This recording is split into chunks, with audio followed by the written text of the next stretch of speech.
Texas के एक अस्पताल में एक डॉक्टर ने एक ऐसा एक्सपेरिमेंट किया जिसने विज्ञान की दुनिया को हमेशा के लिए बदल दिया।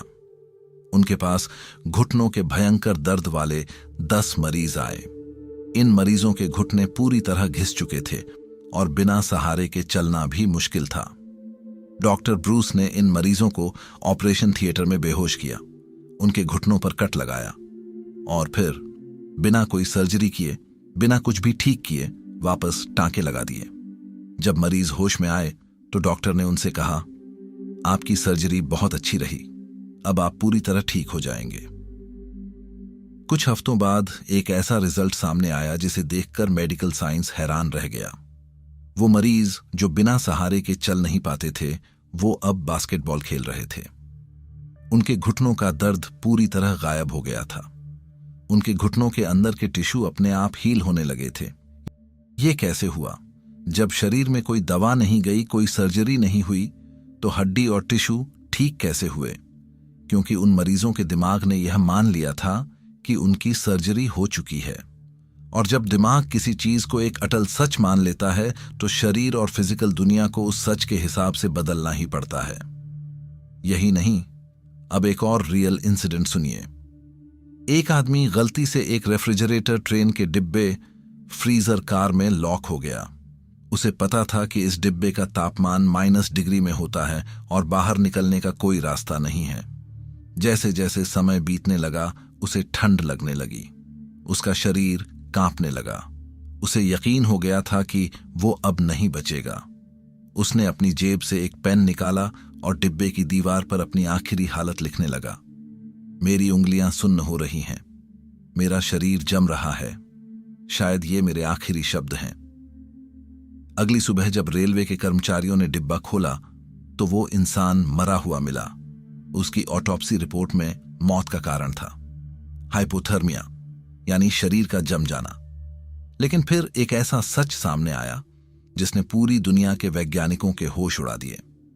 वो रेफ्रिजरेटर डिब्बा पिछले कई दिनों से खराब था, उसका पावर कट था और अंदर का तापमान बिल्कुल नॉर्मल था। वहां इतनी ठंड थी ही नहीं कि किसी की जान जा सके। तो फिर वो इंसान कैसे मरा? उसे किस चीज ने जमा दिया? उसे उसके खुद के दिमाग ने मार डाला। उसके दिमाग ने यह पूरी तरह से मान लिया था कि वो एक फ्रीजर में है। अगर आपका दिमाग सिर्फ एक इमेजिनेशन के बेस पर आपके शरीर की टूटी हुई हड्डियों को जोड़ सकता है या बर्फ की ठंड आपको अंदर से जला सकती है, तो सोचिए वो आपके बैंक अकाउंट, आपके करियर और आपकी जिंदगी के साथ क्या कर सकता है। कड़वा सच यह है कि आपका दिमाग आज भी काम कर रहा है, लेकिन आपके खिलाफ।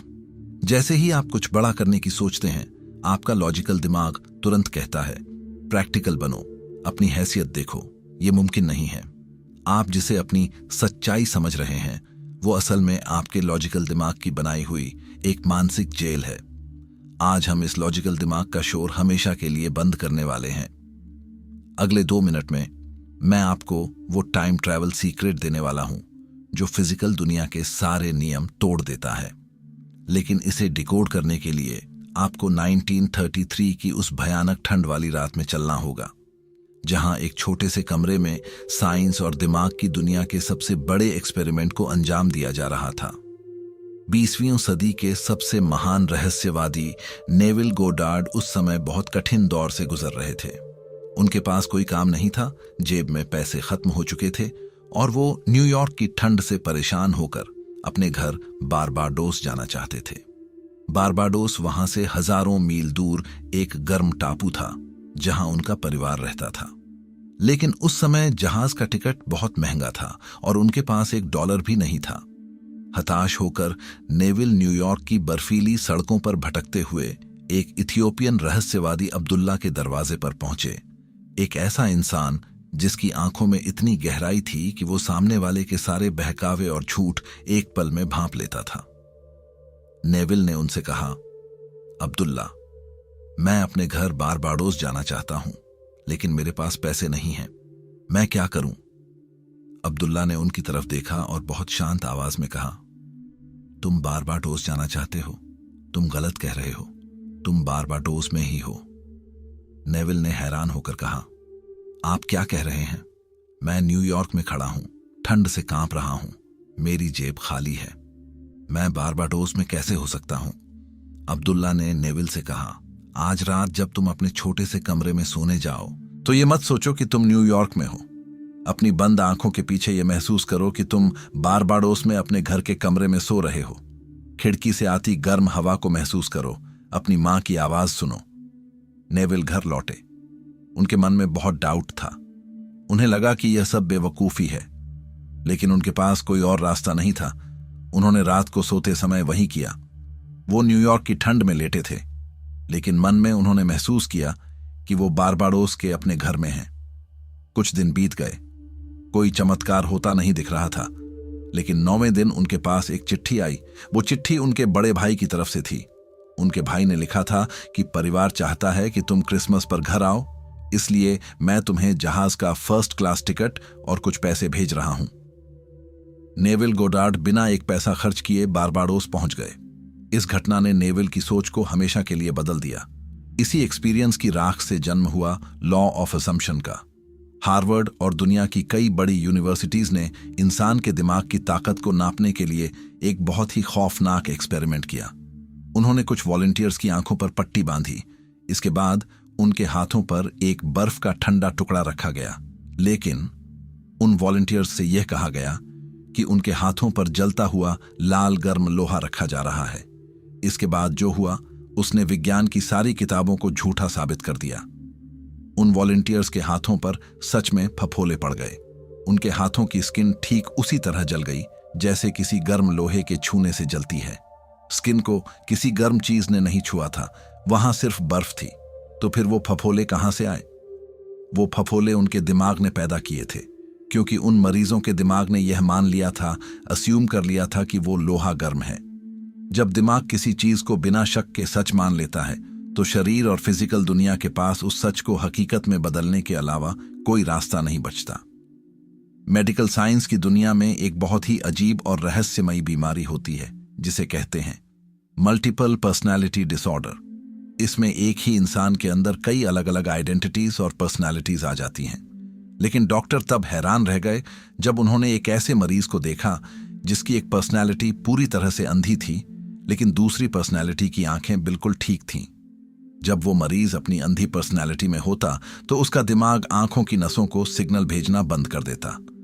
वो सच में कुछ नहीं देख पाता, लेकिन जैसे ही उसकी पर्सनैलिटी बदलती, उसकी आंखों की रोशनी सेकंड्स में वापस आ जाती। एक और मरीज था जिसकी एक पर्सनैलिटी को डायबिटीज थी, लेकिन दूसरी पर्सनैलिटी बिल्कुल स्वस्थ थी। जब पर्सनैलिटी बदलती तो शरीर का ब्लड शुगर लेवल अपने आप जादुई तरीके से बदल जाता। यह कैसे हो रहा था?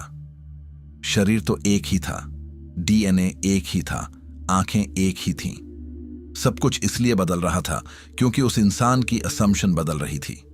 उसके दिमाग ने यह मान लिया था कि मैं वो अंधा या बीमार इंसान हूं, और शरीर को उस मान्यता के हिसाब से खुद को ढालना पड़ा।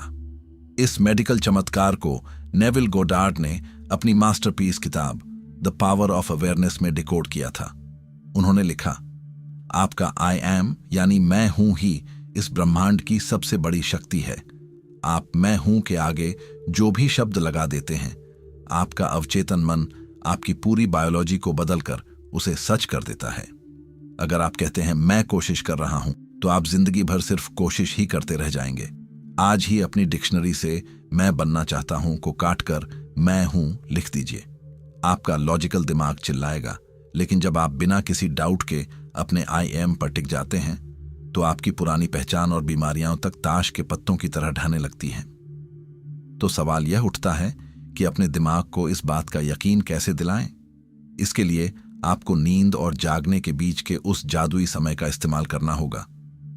जब आप रात को बिस्तर पर लेटते हैं तो आपका शरीर धीरे धीरे भारी होने लगता है। बाहर की आवाजें धीमी हो जाती हैं। कमरे का अंधेरा गहरा लगने लगता है। यह वो समय है जब आपका तर्क करने वाला दिमाग सो रहा होता है और आपका अवचेतन मन, सबकॉन्शियस माइंड पूरी तरह खुला होता है। इस समय आपको एक पूरी फिल्म नहीं बनानी है। आपको सिर्फ 5 सेकंड का एक छोटा सा सीन इमेजिन करना है। मान लीजिए आप एक सफल बिजनेस चाहते हैं, तो यह मत सोचिए कि आप ऑफिस में बैठकर काम कर रहे हैं। अंत में जाइए, अपनी आंखें बंद कीजिए और इमेजिन कीजिए कि आपका कोई बहुत करीबी दोस्त आपसे हाथ मिला रहा है या आपके कंधे पर हाथ रख रहा है। उसके हाथ की गर्माहट को महसूस कीजिए। टच बहुत जरूरी है क्योंकि स्पर्श आपके दिमाग के लॉजिक को बायपास कर देता है।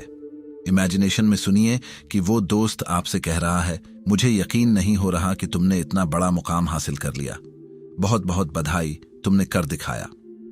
इस 5 सेकंड के सीन को अपने दिमाग में लूप पर चलाइए बार बार, तब तक जब तक आपको वो खुशी, वो सुकून असलियत में महसूस न होने लगे, और उसी इमोशन को पकड़कर सो जाइए। लेकिन हम इंसान हैं। जब आप अगली सुबह उठेंगे और कहेंगे मैं अमीर हूं, आई एम वेल्थी, और उसी वक्त आपके फोन पर मैसेज बजे, your account balance is low, तो क्या होगा? यहीं पर 99% लोग बिखर जाते हैं। उन्हें लगता है कि यह सब बकवास है, लेकिन आपको यहां फिजिकल दुनिया का एक बहुत बड़ा सच समझना होगा। Time delay. इसे इस तरह समझिए, जब आप ऑनलाइन कोई महंगा सामान ऑर्डर करते हैं तो क्या आप अगले 3 दिन तक दरवाजे पर खड़े होकर रोते हैं? क्या आप बार बार खिड़की से बाहर झांककर डिलीवरी वाले को खोजते हैं? नहीं, आप ऑर्डर करते हैं और फिर आप आराम से सोफे पर बैठकर टीवी देखते हैं। क्यों? क्योंकि आपको पता है कि सामान आ रहा है। आपके अंदर एक सुकून होता है, एक शांति होती है। लेकिन जब आपके अंदर किसी चीज को लेकर बहुत ज्यादा बेचैनी होती है, जब आप बार बार सोचते हैं यह कब होगा, कैसे होगा, क्यों नहीं हो रहा, तो आप असल में यह मान रहे होते हैं कि वो चीज आपके पास नहीं है। आप कमी की स्थिति, लैक में जी रहे होते हैं। फिजिकल दुनिया बहुत भारी है, इसे बदलने में थोड़ा समय लगता है। अगर आप आज अपने दिमाग में बीज बोते हैं तो ऐसा नहीं है कि कल ही पेड़ निकल आएगा। जब बाहरी दुनिया आपको पुरानी असलियत दिखाए तो परेशान मत होइए। विल गोडार्ड ने अपनी सबसे पहली किताब एट योर कमांड में साफ लिखा था, बाहरी दुनिया में जो आपको दिख रहा है वो सिर्फ आपकी बीती हुई सोच की परछाई है। परछाई से लड़ना बंद करो और रोशनी के स्रोत को बदलो।